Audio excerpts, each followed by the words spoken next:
So Newcastle United, a team based in the northeast of England in a city called Newcastle. Yeah, I don't know if you knew who they were. They're not particularly You are well known. truly a beacon of knowledge. Not a town called United, where I assume just all the United clubs were from. No.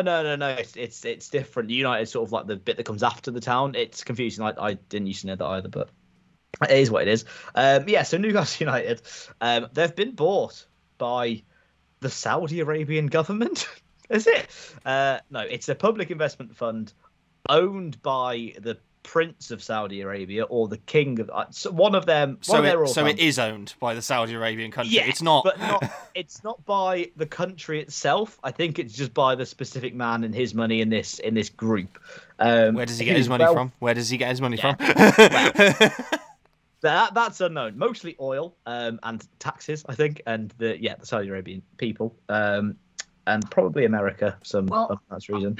I think. Because Forbes, who tells you who the richest people in the world are. Yeah. I'm sure I read that Forbes don't actually know where the Saudi royals make actually specific. I mean, because you can just say, oh, they make their money from oil, but we don't have the evidence to say that they've made exactly this much money from oil. That is true. And neither do Forbes. Forbes don't actually know specifically where exactly how much the Saudi royal family is worth and exactly how much money they make and exactly how much money they've got. So that's fun. It's not exactly known how much money the PIF is actually worth either. It's estimated to be around 300 billion, something like that. Well, some people are saying 250 billion. Some sources are saying 500 billion.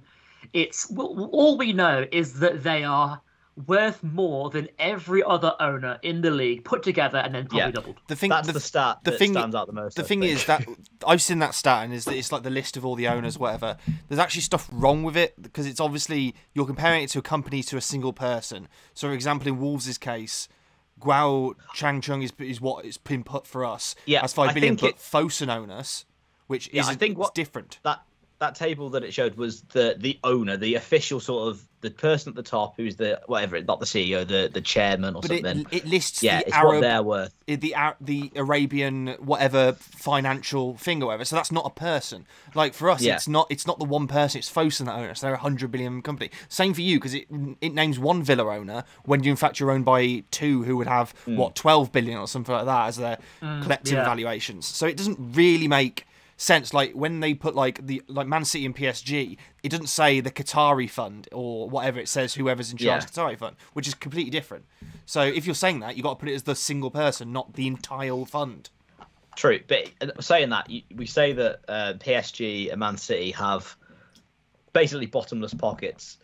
The new owners of Newcastle, I think, have literally bottomless pockets. They're so rich, and they're obviously going to try and take Newcastle to the top, and they're almost definitely going to succeed with the amount of money they're going to put into it. Now, obviously, there are questions and debates about human rights and such that the Saudi government may or may not, definitely may, be violating. But yeah, it's going to be very interesting watching the Newcastle women's team, and the Newcastle Pride Twitter account, tweeting positively and such when they are owned by a public investment fund from a country where women and the LGBT community have severely reduced rights, and in the case of the LGBT plus community, none at all. The thing is, between it being a deal between Mike Ashley and the Arab state, it's between one conglomerate, one company that's built on slave labour and the Saudi state. So I knew you were going to say that, but it's still funny when you said it. that sounds like a little mock the week bit. It is. Thank you. I'll be a lower week. I'm leaving now, guys. He's hosting this week. So it's questionable, but I don't really want to talk too much about that because we all know, the state of what's going on with that. And on one hand, you want to try and keep out of the sort of football side of it, but when you always know it's there, sort of in the back of your head, it's a bit like it's not great. The thing that stood out to me about from what I've read, this takeover was blocked mostly for the last 18 months, not because of moral issues and moral ambiguity, but because beIN Sports, the people with the pretty much international rights to the Premier League, are a Qatari-owned company, and they've had problems with piracy in Saudi Arabia, so they basically blocked the move. And now that's been sorted out, it appears that all the moral rights that the Premier League were talking about before have faded away into the background. What are the chances of that? Money. It shows that the Premier League, I think, were trying to claim this moral high ground when their real concern was with something, I think, relatively speaking, unimportant. I think in the grand scheme of things, when you look at slave labour, when you look at assassinations, when you look at women's rights and LGBT rights, TV rights, in the terms of moral importance, doesn't really compare. And now the Premier League is looking a little hollow. It's all this important figure, like the widow of the assassinated journalist was writing to the Premier League saying, please don't let this group take over Newcastle. Yeah. And it looked like that these issues were part of the reason that the Premier League were saying no. But Newcastle kicked up a fuss. The people of Newcastle kicked up a fuss. And I think the Premier League just kind of the spine collapsed and it just went fine. And now I think the Premier League looks just as bad and looks just as morally bankrupt as some of the people involved in the takeover. Yeah. What made me laugh a little bit about the objections within the league to this takeover. Obviously, I think the other 19 clubs have put forward a statement that they're against it.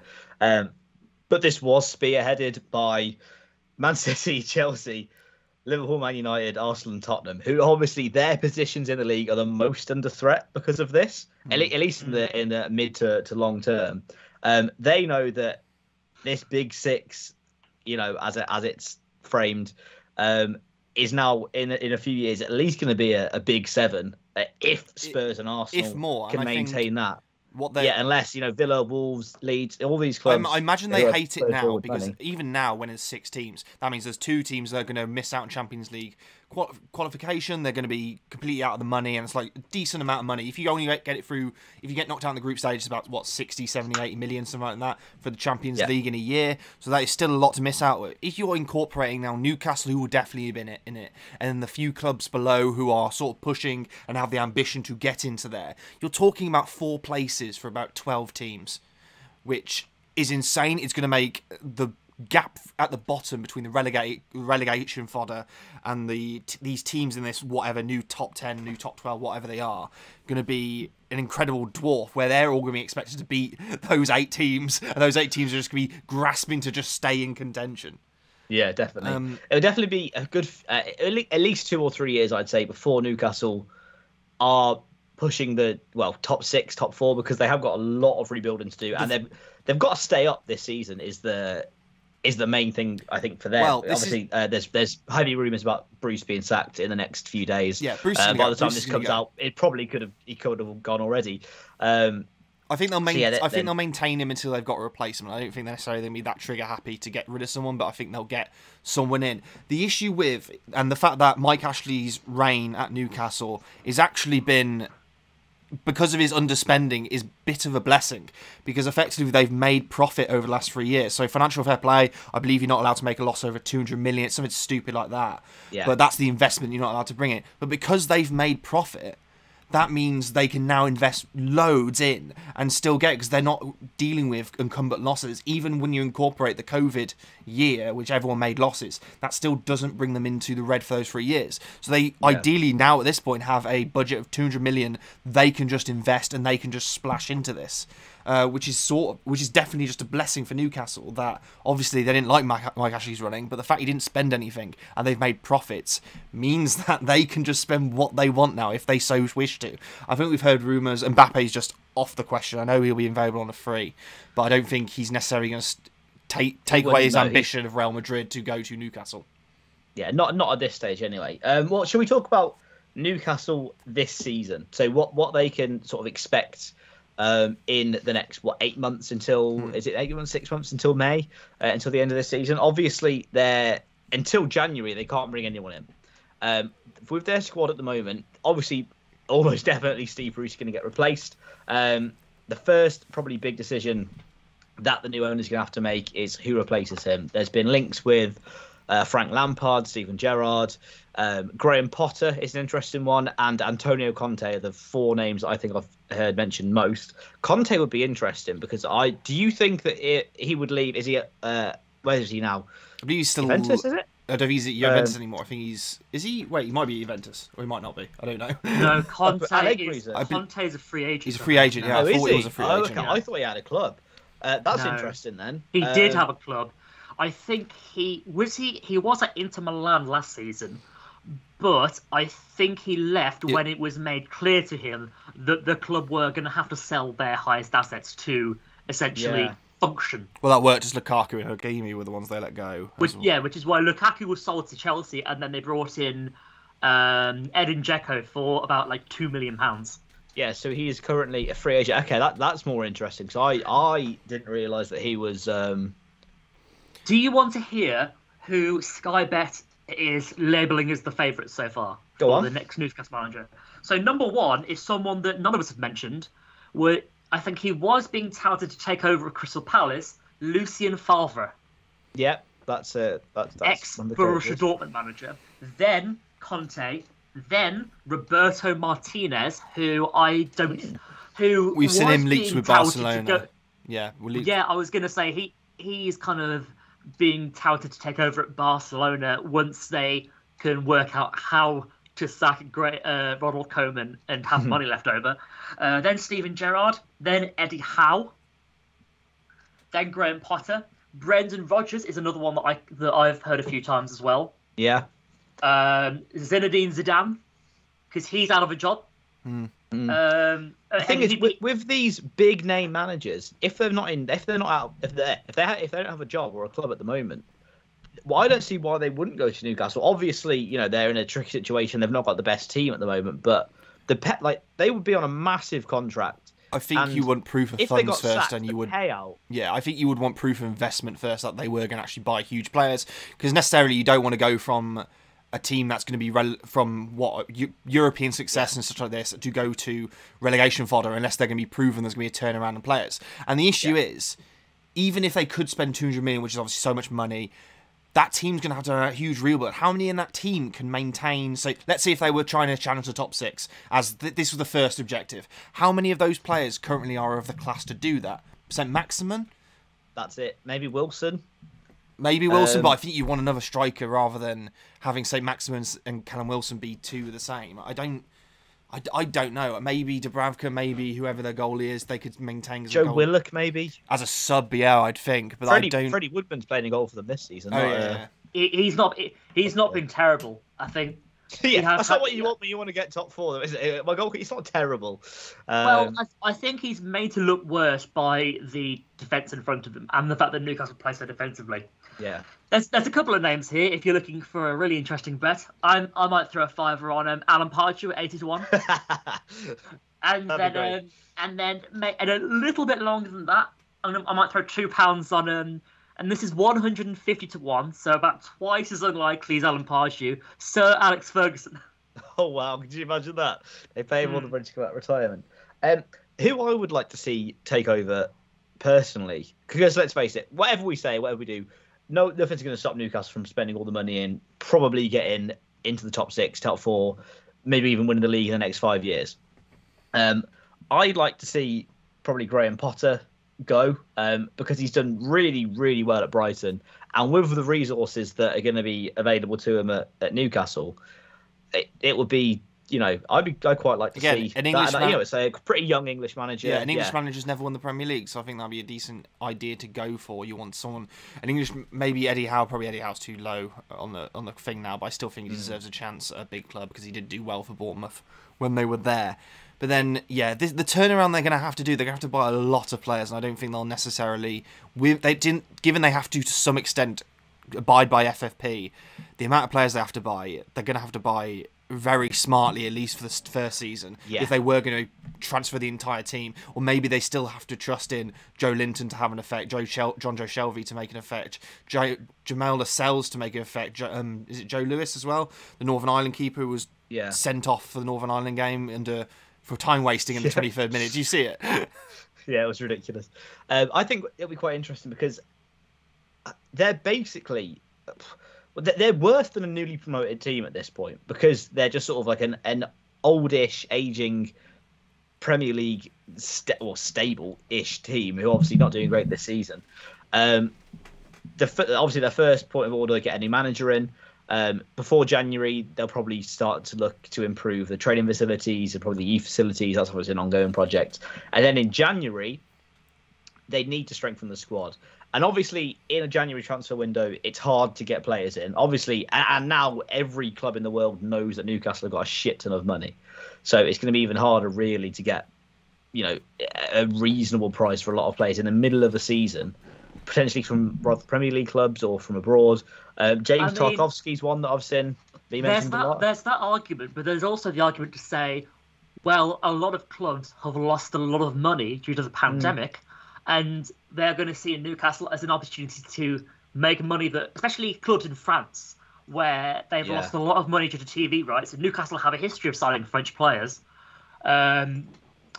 Newcastle could be kind of seen as let's rinse them for as much as you can. But two, we do need to sell players because that's probably the best way we have of making money, more so than TV rights, which in the UK...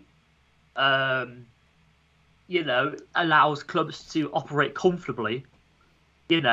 Clubs can still spend a little bit too much on players, but they still get about 200-300 million pounds over the course of 3 years from Sky, from BT. I say in France it's less than a third of that, less than a quarter of that. It's nothing really. I think Amazon came in at the last minute to get it. And I'd say in Spain it's probably less than that as well. Barcelona having to kind of get rid of as many players as they could. If I was Newcastle, I'd be looking at Barcelona right now thinking, right, they got rid of some players in the summer, but they're probably still going to be having to cut their wages by even further. There's probably a couple of good up-and-coming players from Barcelona, maybe Real Madrid, that might want that, for the sake of the functioning of Barcelona and Real Madrid, need to be sold. Take advantage of some burning ships. It's true, but this is also that sort of situation probably more likely to happen in the summer rather than in January, because obviously in January it's half of the season. Clubs are probably going to want to heighten prices because they don't want to lose. What I assume Newcastle are going to go for club's best players because they've got the resource now. I think the money to attract players. I think you might see in the early times. I think you'll see maybe signings that are going to be high on the wage bill potentially, but not on as a transfer fee. I think like a Coutinho signing, some of those players who still could do something. Yeah, something like players like this who could still do something. But not necessarily cost a huge amount transfer fee wise. I think that's a smarter move. They won't have to spend too much on Coutinho apart from wages, and I think you can find a lot of value in that because I think there's a lot of players who, like Icardi, I think they can get Icardi for quite cheap, but Icardi's a really decent poacher who's obviously not going to get into that PSG side because he's just incredible. Because he's got too much talent in front of him. But I think that's sort of the level of player they could go for. I think they have to really look at Man City's first season in the Premier League when they were taken over. Yeah. Be very careful. Because when you look at Man City's big signings for that first year, was it Joe for 32 million or something like that? Nigel de Jong, who did sort of well.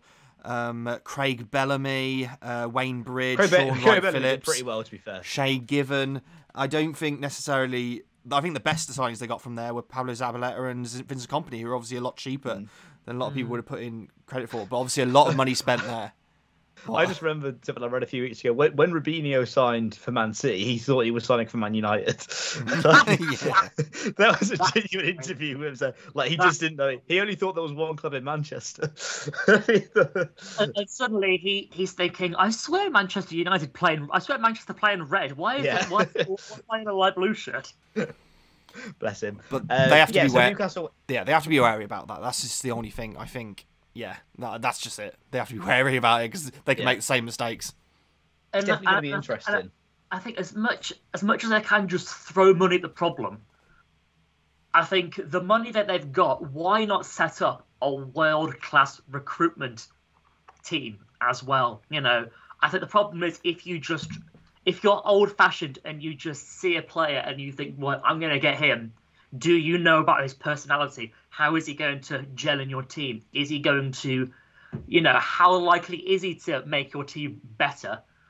I think there are clubs now, clubs like Villa, clubs like Brentford, that spend a lot of time in recruitment, in looking at the player, looking at what their strengths are, what their weaknesses are, what their personalities like, these kind of things.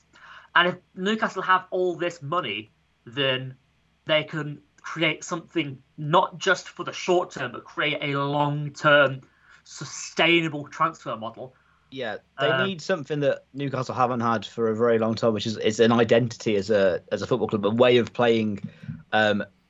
So obviously the first key to that is getting a manager in that has a specific style of football, whether that is Graham Potter, obviously, quite attacking and also counter-attacking, possession-ish based football. Antonio Conte, more defensive, but still very effective going forward.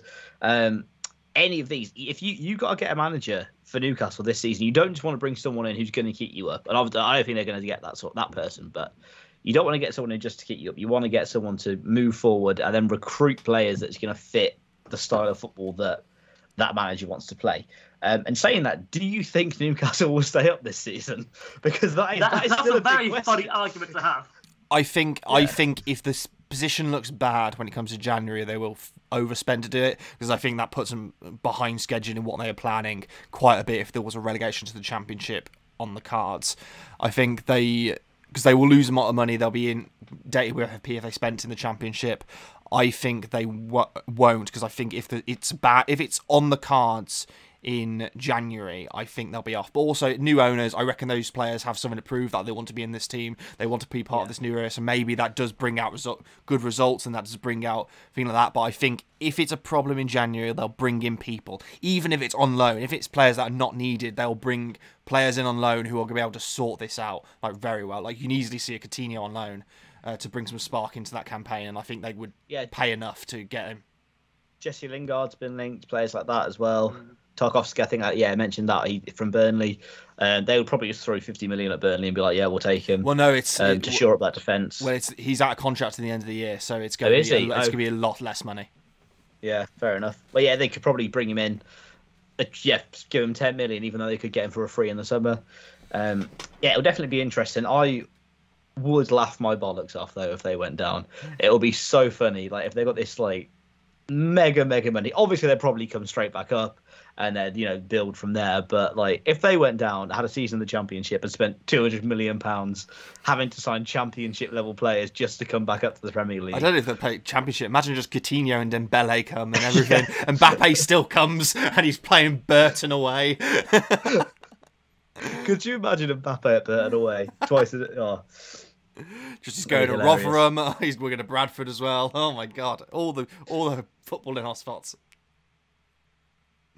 Yeah, well, I've got to say that no matter about the future of the league and who they're going to sign, I am happy for the Newcastle fans that this has happened, because they've had 14 years under Mike Ashley, and they have been, they've been in the shit. They've not enjoyed it. They've been relegated. They came up. That was a good time for them, but they've won nothing. They've pretty much done nothing since he came in. They went down twice when he's been in charge.